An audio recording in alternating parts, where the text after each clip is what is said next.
The 19th century was the turning point of the world because of two men. Karl Marx, the originator of communism, in himself a very despicable man. His daughter suicided. His lovely wife suffered terribly. He was a barbarian in many ways, filthy in his habits. But he originated a theory that would take over half the world. A theory that despised human beings except they fit in to the theory of Karl Marx. But the other man was Charles Darwin, quite different to Marx, in himself a gentleman, a kind and decent man, a good man in many ways. But he came up with the theory of evolution, a ridiculous theory today because of what we know about DNA and the cell. A great modern scientist, Wick Ramsing, has said for a single cell, a human cell, to come about by chance, the likelihood is 1 in 10 to the 40,000. In other words, impossible. Remember, a single cell, which is so small you can't see it, smaller than a speck of dust. It has as many parts as a jumbo jet, 6,000 parts. To think it came about by chance is ridiculous. Jacques Monod has written a book saying chance is the author of everything, the author of the universe. My dear friends, if you think about that, you'll come to the same conclusion as the molecular biologist Michael Denton. In his book Evolution, A Theory in Crisis, he says chance can only procure trivial ends. And he quotes from Alice in Wonderland, where Alice says to the Red Queen, "I'm sorry, I can't believe impossible things." And the Red Queen says, "Can't you? When I was your age, I practiced half an hour a day, and I would think of and believe in 6 impossible things before breakfast." Well, Denton quotes that to show how ridiculous is the idea that our universe, so marvellous, so perfect, the product of infinite ingenuity, to think it could come about by chance. My answer to people that think chance created the universe is simple. Chance can't even create a paperclip. Not even a paperclip. But Darwin came to believe that chance could create human beings.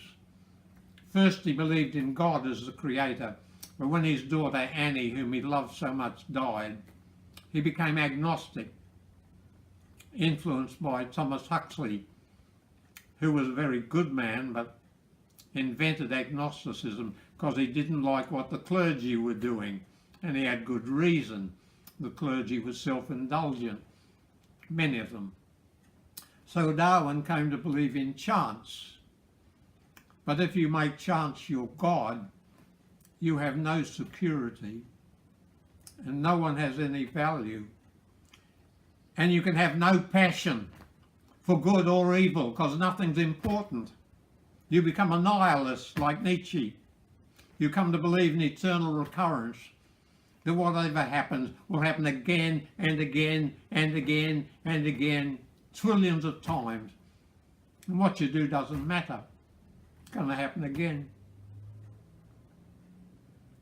My dear friends, if you believe with Darwin, you cannot praise or criticize anything or anyone, because praise or criticism requires standards.